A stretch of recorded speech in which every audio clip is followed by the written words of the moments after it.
സ്വർണമെന്ന മഞ്ഞ ലോകത്തോടുള്ള മലയാളിയുടെ ഭ്രമം വളരെ കേൾവി കേട്ടതാണ്. ഇത് ചൂഷണം ചെയ്യുന്നത് നമ്മുടെ നാട്ടിലെ ജുവലറികളാണ്. പണിക്കൂലി സൗജന്യം തുടങ്ങി നിരവധി വാഗ്ദാനങ്ങളാണ് അവർ നൽകുന്നത്. ഏതാണ്ട് 6 മാസം മുമ്പ് 800 കോടിയോളം രൂപ തട്ടിയ ഒരു സംഭവം ഒരു ജുവലറിയുടെ പേരിൽ കേരളത്തിൽ അങ്ങോളം ഇങ്ങോളം മതത്തിൻ്റെ പേരും പറഞ്ഞ് ആരംഭിച്ച ഒരു ജുവലറി നടത്തിയ തട്ടിപ്പ്. അതിൽ മലയാളിക്ക് നഷ്ടപ്പെട്ടത് 800 കോടിയോളം രൂപയാണ്. അറിയാമായിരിക്കും, അൽ മുക്താദിർ ജുവലറിയുടെ കാര്യമാണ് ഞാൻ പറഞ്ഞു വരുന്നത്. അതിൻ്റെ അന്വേഷണം പോലീസ് FIR ഒക്കെ ഇട്ടിട്ടുണ്ട്, പക്ഷേ എങ്ങും എത്തിയിട്ടില്ല. ഇപ്പോഴിത് ഏറ്റവും ഒടുവിൽ കേൾക്കുന്നു, ഒരു പക്ഷേ ED അന്വേഷണം നടന്നേക്കും എന്ന് കേൾക്കുന്നു. എന്താണ് ഈ തട്ടിപ്പിൻ്റെ ചുരുളഴിക്കാൻ ആർക്കെങ്കിലും സാധിക്കുമോ? ED വന്നാൽ ഈ പണം നഷ്ടപ്പെട്ടവർക്ക് നീതി ലഭ്യമാകുമോ? ഈ മഞ്ഞ ലോഹത്തിനോട് ഉള്ള മലയാളിയുടെ ഭ്രമം മാത്രമല്ല, ഈ അന്യായമായിട്ടുള്ള ലാഭം പെട്ടെന്നുണ്ടാക്കാനുള്ള ഒരു ത്വരയും കൂടെ മലയാളിക്കുണ്ട്. നമ്മൾ പല ചതികളിലും മലയാളികളിൽ ചെന്ന് പെട്ടിരിക്കുന്നു. അതെ, അങ്ങനെ ഒരു കാര്യം. ഈ മണി ചെയിൻ പോലെയുള്ള ആടുത്തേക്ക് മാഞ്ചും പോലെയുള്ള പല കാര്യങ്ങളിലും ഒരു തവണ കേട്ട, എനിക്ക് തോന്നുന്നു മറ്റൊരു സംസ്ഥാനത്തിലും ഇല്ലാത്തതുപോലെയുള്ള അവരുടെ തട്ടിപ്പുകളുടെ ഏറ്റവും വലിയ കേന്ദ്രമാണ് കേരളം. അപ്പോൾ ഈ അൽ മുക്തദാർ ജുവലറി തുടങ്ങിയ സമയം തൊട്ട് നമ്മൾ വാച്ച് ചെയ്യുന്നുണ്ട്. ഒരേ കെട്ടിടത്തിൽ 5 പേരിൽ 5 ജുവലറി നടത്തുന്നു എന്ന് കാണുമ്പോഴത്തേക്ക് തന്നെ നമുക്ക് അതിൻ്റെ തട്ടിപ്പിൻ്റെ സ്വഭാവം നമുക്ക് മനസ്സിലാകും. അത് ടാക്സ് ഇവാഷനും മറ്റു കാര്യങ്ങളൊക്കെ ചെയ്യാൻ വേണ്ടിയിട്ടാണെന്ന് മനസ്സിലാക്കും. അപ്പോൾ നമുക്ക് നികുതി വെട്ടിക്കാൻ വേണ്ടി നികുതി വെട്ടിപ്പ് ആദ്യമേ ഉണ്ട് എന്നുള്ള കാര്യം സംശയമില്ല.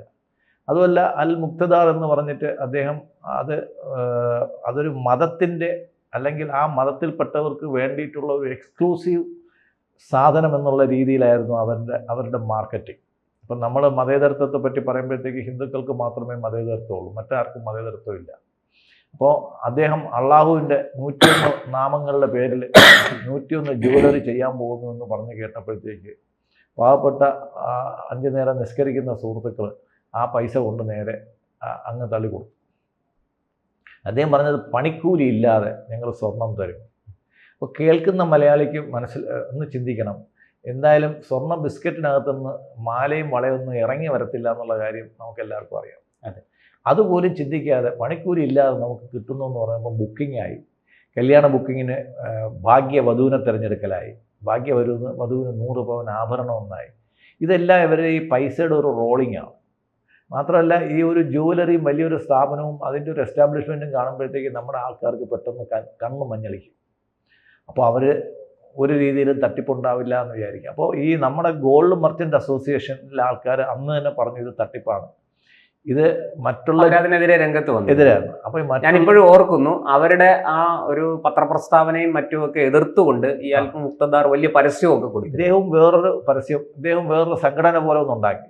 ഇങ്ങേരും കുടുംബക്കാരും മാത്രമേ ഉള്ളൂ. നമ്മുടെ ട്രസ്റ്റ് ഉണ്ടാക്കുന്ന മാതിരി ഇങ്ങേരും 4-5 പേരും ചേർന്ന് അൽ മുക്തദാറിന്റെ ഉടമസ്ഥനും വേറെ 4-5 പേരും ചേർന്ന് ചെറിയൊരു സംഘടന ഉണ്ടാക്കിയിട്ട് അതിൻ്റെ പേരിൽ ഒരു മറുപ്രസ്താവനയും കൊടുത്തിട്ടുണ്ടായിരുന്നു.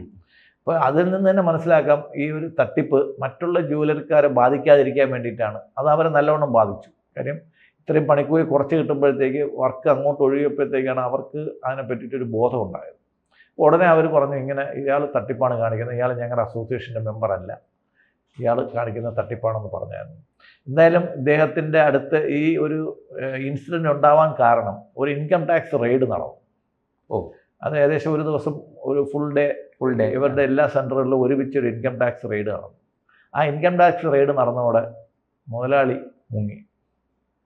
അതിനുശേഷം പിന്നെ ഓൺലൈനായിട്ടുള്ള മീറ്റിങ്ങുകളും അതിങ്ങനെ ഒരുപാടെണ്ണം നമ്മൾക്ക് അദ്ദേഹം ഓൺലൈനായിട്ട് ഇവരെ ശാസിക്കുന്നതും ജീവനക്കാരെ ശകാരിക്കുന്നതും ജീവനക്കാരെ അവരുടെ കഷ്ടപ്പാട് പറയുന്നതും. കാര്യം ഇതിൽ പലരും ഈ സ്വർണം വാങ്ങിക്കാൻ വേണ്ടിയിട്ട് അഡ്വാൻസ് മണി ശേഖരിച്ചുകൊണ്ട് വന്നത് അവർക്ക് വേണ്ടപ്പെട്ട ബന്ധുക്കളിൽ നിന്നും അവർക്ക് വേണ്ടപ്പെട്ട സുഹൃത്തുക്കളിൽ നിന്നുമാണ്. ഈ അങ്ങനെയാണ് ഇവിടെ ജോലിക്ക് കയറുന്നത്. അപ്പം ഇവർക്ക് അവരിൽ നിന്നുണ്ടാകുന്ന പ്രഷർ സഹിക്കാൻ പറ്റാത്തതായിരുന്നു.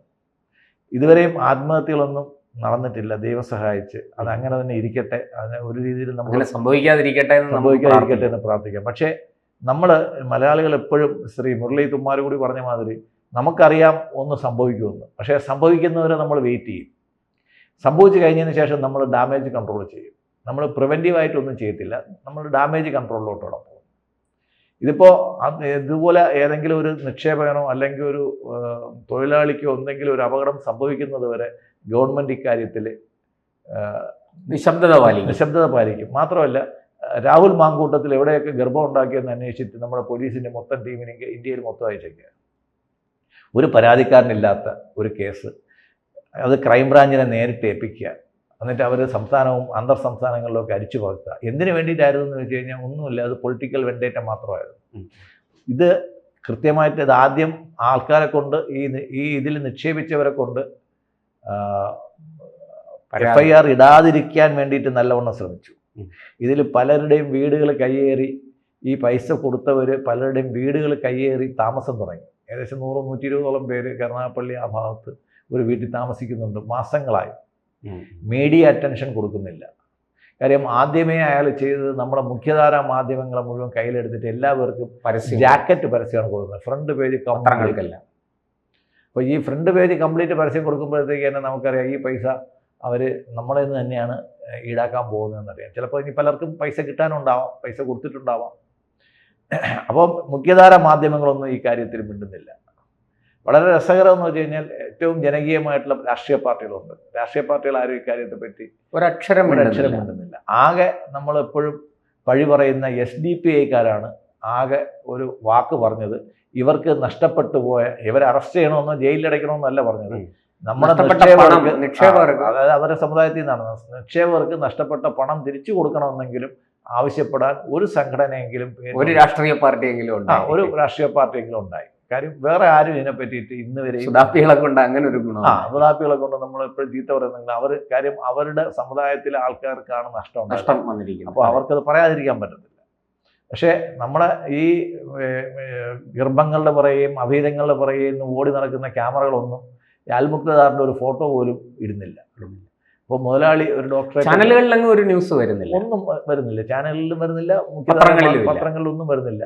800ഓളം കോടി രൂപ നമ്മുടെ ആൾക്കാരുടെ നഷ്ടപ്പെട്ടിട്ട് അതിനെ പറ്റിയിട്ട്, അവരുടെ വെൽഫെയറിനെ പറ്റിയിട്ട് ഒരു പഞ്ചായത്ത് മെമ്പർ പോലും അതിനെ പറ്റിയിട്ട് പറയുന്നത് കാണുന്നില്ല. അപ്പോൾ അതിൻ്റെ അർത്ഥം എന്ന് വെച്ചാൽ ഇവരുടെ എല്ലാം അടയ്ക്കുന്നതിന് വേണ്ടിയിട്ട് പൈസ ഡോളറായിട്ടോ അല്ലെങ്കിൽ ദിനാറായിട്ടോ ഒക്കെ തിരികെ കൊടുത്തിട്ടുണ്ടാവണം. ഇല്ലെങ്കിൽ അവരാരും ഉണ്ടായിരിക്കത്തില്ലല്ലോ.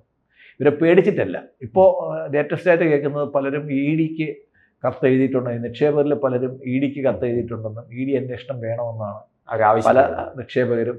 പക്ഷെ അവർക്കൊന്നും പേര് പുറത്ത് പറയാൻ വയ്യ. അവരുടെ പേരിലുമല്ല കൊടുത്തേക്കുന്നത്, മറ്റു പലരുടെയും പേരിലാണ്. കാര്യം ഇത്രയും വലിയ ഈ ഹവാല പണം ഇന്ത്യക്ക് പുറത്ത് കടത്തിയിരിക്കാനാണ് സാധ്യത. ഇന്ത്യക്കകത്ത് ഇദ്ദേഹം ഉണ്ടാവാൻ ഇവിടുന്ന് പിരിച്ച ഈ 800ഓളം കോടി രൂപ പുറത്തേക്ക് കടത്തിയിട്ട്, കാര്യം ഈ പൈസ എവിടെയെങ്കിലും കാണുമല്ലോ. പൈസ പെട്ടെന്ന് ആവിയായിട്ട്, ഇന്നലെ സുപ്രീം കോടതി പറഞ്ഞ മാതിരി ഈ പൈസ അല്ല ഹൈക്കോടതി പറഞ്ഞ മാതിരി സ്വർണം ആവിയായിട്ട് പോകില്ല എന്ന് പറഞ്ഞാൽ ഈ പൈസ എന്തായാലും 4 പീഠങ്ങളാണ്, 4 പീഠങ്ങൾ ആവിയായിട്ട് പോയി. അതേപോലെ സ്പിരിറ്റ് എക്സൈസുകാർ സ്പിരിറ്റ് കുടിക്കുമ്പോഴത്തേക്ക് ആവിയായിട്ട് പോയെന്ന് പറയാം. അവരതെപ്പോഴും കണക്ക് കുറച്ചേ കാണിക്കും. 1 ലിറ്റർ ഉണ്ടെങ്കിൽ ഏതാണ്ട് ഒരു 20-25 ml കാണിക്കും. അവര് 40 ഡബ്ബ് എടുക്കുമ്പോഴത്തേനകത്ത് 1 ഡബ്ബയിലേ കാണുള്ളൂ, ബാക്കിയെല്ലാം ആവിയായിട്ട് പോകും. അത് അവർ കൊണ്ടുപോവുകയും ചെയ്യും, കുടിക്കുകയും ചെയ്യും, അപ്പോൾ വിൽക്കുകയും ചെയ്യും. അപ്പോൾ അതുകൊണ്ട് അപ്പോൾ ഈ സ്വർണം, ഇതിൻ്റെ പൈസ എന്തായാലും ആവിയായിട്ട് പോയിട്ടില്ല. ഈ ജ്വല്ലറിയിലുണ്ടായിരുന്ന സ്വർണം എന്തായാലും ആവിയായിട്ട് പോയിട്ടില്ല. അപ്പോൾ ഇതിനകത്ത് നമ്മുടെ ഭരിക്കുന്ന സർക്കാർ വളരെ നിസ്സംഗതയല്ല, വളരെ സഹായകരമായിട്ടുള്ള ഒരു മൂവ്മെന്റ് ആണ് അവർ പോകുന്നത്. കാര്യം ഇത്രയും പൈസയുടെ ഇത് ഈ പറയുന്നത് പോലെ വേണമെന്ന് വെച്ച് അന്വേഷിക്കില്ല. ഒരു സ്പെഷ്യൽ നേരത്തെ ഈ സർക്കാരിനെ അട്ടിമറിക്കാൻ ശ്രമിച്ചു എന്നും പറഞ്ഞ് ഒരു 12ഓളം DYSPമാരുടെയും 8 SP-മാരുടെയും നേതൃത്വത്തിൽ ഒരു പ്രത്യേക അന്വേഷണ സംഘത്തെ രൂപീകരിച്ചിട്ടുണ്ട് സ്വപ്ന സുരേഷിനെതിരായിട്ട്. അതെ, ഓർമ്മിക്കുന്നു. അദ്ദേഹം തന്നെയാണ്, അദ്ദേഹത്തിന്റെ ആ സെക്രട്ടേറിയറ്റിൽ നിന്ന് ഒരു കഷ്ടിച്ച് ഒരു 200 മീറ്റർ മാറിയാണ് ഈ സ്ഥാപനം ഇരിക്കുന്നത് എന്നുള്ളതാണ് അതിനകത്ത് ഏറ്റവും വലിയ പ്രത്യേകത. 200 മീറ്റർ ഉണ്ടാവുള്ളൂ. അത്രയും തൊട്ടടുത്ത് നടന്ന ഒരു സ്ഥാപനത്തിൽ ഇത്രയും വലിയൊരു തട്ടിപ്പിനെ സംബന്ധിച്ച് അന്വേഷിക്കാൻ ഒരു പ്രത്യേക ഒരു ടീമിനെയോ അല്ലെങ്കിൽ ഒരു പ്രസ്താവനയോ അല്ലെങ്കിൽ ഞങ്ങൾ അറസ്റ്റ് ചെയ്യുമെന്ന് പറയുമോ അല്ലെങ്കിൽ ഇത് കേന്ദ്രം അന്വേഷിക്കണമെന്ന് പറയുമോ ഒന്നും ചെയ്യുന്നില്ല. നിസ്സംഗത മാത്രമല്ല, അവരെ ഈ ചില നിസ്സംഗതകൾ അവരെ ചിലരെ സഹായിക്കാൻ കൂടെയാണ്. അതിൻ്റെ പുറകെ ഒരു ചരിത്രമുണ്ട്. അപ്പം പാർട്ടി ആണ്, ഇലക്ഷൻ വരുന്നുണ്ട്, അപ്പം അതൊക്കെ അതിൻ്റെ വഴി പോലെ നടക്കട്ടെ. സാധാരണ നടത്തുന്നവരെ പോലെ അല്ലല്ലോ. പക്ഷേ ഈ ED അന്വേഷണം വരാൻ സാധ്യതയുണ്ടോ? എന്താണ് ജനങ്ങൾ ആവശ്യപ്പെട്ടിട്ടുണ്ട്. തിരുവനന്തപുരത്ത് ഫോർട്ട് സ്റ്റേഷനിൽ ഒരു FIR ഉണ്ടെന്ന് പറയുന്നുണ്ട്, കൊല്ലത്ത് ഒരു FIR ഉണ്ടെന്ന് പറയുന്നുണ്ട്. പക്ഷെ ഇതിനെ പറ്റിയിട്ട് ഈ പറഞ്ഞ പോലെ ഇതിനെപ്പറ്റി അറിയാന്നുള്ളവരുടെ ആടുത്ത് ചോദിച്ചു കഴിഞ്ഞാലും അവർക്ക് എല്ലാവർക്കും ഒരു സൈലൻസ് ആണ്. ആരും മിണ്ടുന്നില്ല. അപ്പോൾ സൈലൻസിന്റെ അർത്ഥം എന്ന് വെച്ച് കഴിഞ്ഞാൽ അത്രമാത്രം ഒന്നുകിൽ അവർക്ക് പ്രഷറുണ്ട് അല്ലെങ്കിൽ പൈസയുണ്ട്. രണ്ടിലേതെങ്കിലും ഒന്നുകിൽ ഭയപ്പെട്ട് മിണ്ടാതിരിക്കുന്നു, അല്ലെങ്കിൽ അല്ല, ഇത്രയും ചാനലുകാരെയും ഇത്രയും പത്രങ്ങളെയും അവർ ഭയപ്പെടുത്തണമെങ്കിൽ അതിന്റെ പുറകിലുണ്ടായ കാര്യങ്ങൾ നമ്മൾ നോക്കണം. അത് വളരെ വലുതാണ്. കാര്യം ഇതും പോപ്പുലർ ഫ്രണ്ട് നിരോധിച്ചതുമായിട്ട് ബന്ധമുണ്ടോ എന്ന് പോലും പലർക്കും സംശയമുണ്ട്. കാര്യം ഇവർക്കൊക്കെ ഇങ്ങനെയുള്ള സ്ഥാപനങ്ങളിൽ നിന്നെല്ലാം അവർ ഫണ്ട് വാങ്ങിച്ചിട്ടുണ്ട്. അപ്പം പോപ്പുലർ ഫ്രണ്ടിന്റെ നിരോധനം കൊണ്ടാണോ ഇങ്ങനെയുള്ള സ്ഥാപനങ്ങൾ പലതും പൊളിഞ്ഞു പോയതെന്നുള്ളതും കൂടെ നോക്കണം. ഇപ്പൊ തന്നെ ഒരു മുസ്ലിം ലീഗ് MLA ഇപ്പോൾ ജാമ്യത്തിലാണ് ഇതേപോലൊരു ഗോൾഡ് തട്ടിപ്പ്.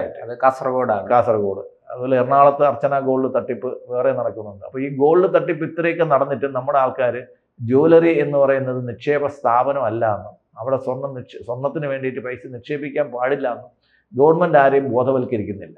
അതൊരു വലിയ പ്രധാനപ്പെട്ട ഒരു കാര്യമാണ്. ഇപ്പൊ NBFCക്ക് വേണമെങ്കിൽ നമുക്ക് നിക്ഷേപം സ്വീകരിക്കാം, നോൺ ബാങ്കിങ് ഫിനാൻസ് കോർപ്പറേഷൻ. അല്ല, അത് റിസർവ് ബാങ്കിന്റെ നിയമങ്ങൾ അനുസരിച്ച് നടക്കും. ഇത് റിസർവ് ബാങ്കിന്റെ യാതൊരു നിയന്ത്രണവും ഇല്ലാതെ ഇവര് കിട്ടുന്ന പൈസ അത്രയും കൊണ്ട് ഇൻവെസ്റ്റ് ചെയ്യുന്നുണ്ട്. പറയുന്നത് ഇന്നത്തെ വിലയ്ക്ക് ഞങ്ങൾ ഗോൾഡ് തരാം. അതെ, 10 വർഷം കഴിഞ്ഞിട്ട് ഇന്നത്തെ വിലയ്ക്ക് ഗോൾഡ് തരാം. ഇത്തരം കാര്യങ്ങളിൽ നമ്മളെ ഏറ്റവും കൂടുതൽ യാതൊരു നിയമസാധുതയും ഇല്ല എന്നുള്ളതല്ല. അവർക്ക് അങ്ങനെ പൈസ വാങ്ങിക്കാനുള്ളതൊന്നുമില്ല. പക്ഷെ നമ്പർ 1 കേരളം എന്ന് പറയുന്ന കേരളത്തിലാണ് ഏറ്റവും കൂടുതൽ പേര് തട്ടിപ്പ് സ്വർണ്ണത്തട്ടിപ്പ് മാത്രമല്ല, പാതിവില തട്ടിപ്പുണ്ട്, സ്വർണ്ണത്തട്ടിപ്പുണ്ട്, ആടുതേക്ക് മാഞ്ചിയുണ്ട്. എന്ത് തട്ടിപ്പും ആദ്യം ടോട്ടൽ ഫോർ യു ഇതെല്ലാം ആദ്യം ടെസ്റ്റ് ചെയ്യുന്നത് കേരളത്തിലാണ്. ഇതിനു വേണ്ടിയിട്ട് നമ്മുടെ ആൾക്കാരെല്ലാം വളരെ നിസ്സംഗതയോടെ നമ്മൾ നിന്നു കൊടുക്കും. ഈ മണി ചെയിൻ എന്നെ കൊള്ളയടിച്ചു വന്നു. മണി ചെയിൻ മാർക്കറ്റിലൊക്കെ ഇഷ്ടംപോലെ പൈസ. നിർമ്മൽ ചിട്ടി ഫണ്ടുണ്ട്. നിർമ്മൽ അവരുടെ ഒരു കോർപ്പറേഷൻ പോലെയാണ് അവർ പ്രവർത്തിച്ചിരുന്നത്. ഒരുപാട് വാഹനങ്ങളും അതൊക്കെ ആയിട്ട് നിർമ്മൽ കൃഷ്ണ.